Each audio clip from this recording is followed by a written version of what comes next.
In just a moment, one of those senators, Ted Cruz, will join us with reaction. But first, here are some of the, well, not so kind words from Chuck Schumer about Senator Cruz's home state of Texas. Take a look.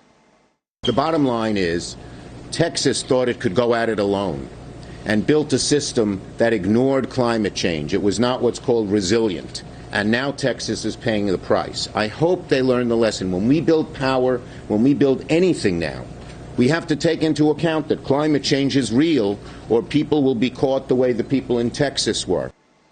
It's exactly the wrong analysis. Here with reaction, Texas Senator Ted Cruz.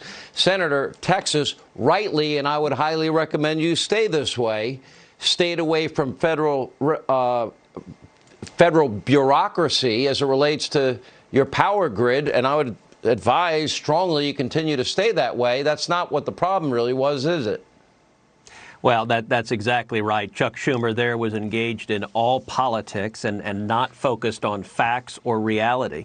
The facts or reality are that Texas has some of the lowest energy prices in the country. The cost of living is affordable. There's a reason people are fleeing the state of New York. There's a reason people are fleeing the state of California, because the cost of living is so high that working men and women can't afford to be there, whereas in Texas, the cost of living is much, much lower. Now, we just came off of a very difficult week where the grid failed 4 million Texans. And so we need to have a serious examination about why that was, why the grid came short.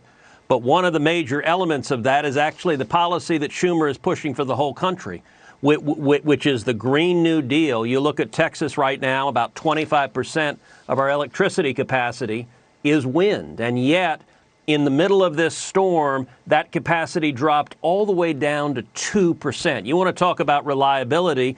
The reality was in the cold, the wind turbines froze and the power generation wasn't there. That needs to be fixed. And by the way, that's the solution Schumer is trying to force on the whole country. And right now, the Democrats want to federalize power in the state of Texas. We need to make sure this never happens again, that you don't have 4 million people losing their power. And I got to say, Texans are ticked off that the energy capital of the world, that our grid didn't meet the energy needs of our state. And I'm confident Texas is going to make sure that doesn't happen again, not by doubling the cost of people's electricity bills, but by making the grid more reliable and more resilient.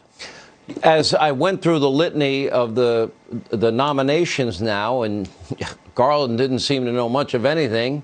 You look at Tandem, you look at some of these other appointees. Have you decided where you're going to vote, and what stood out today in particular about Garland?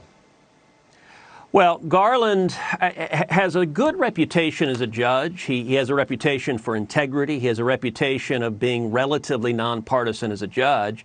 I will say the hearing was frustrating as it went on today because he basically dodged every question. He refused to answer. He answered like a judicial nominee and not like a nominee to be attorney general. So he wouldn't answer whether he would fire Durham. He wouldn't make any commitment at all. You know, Bill Barr, when he was being confirmed, he said he would only fire Bob Mueller for good cause.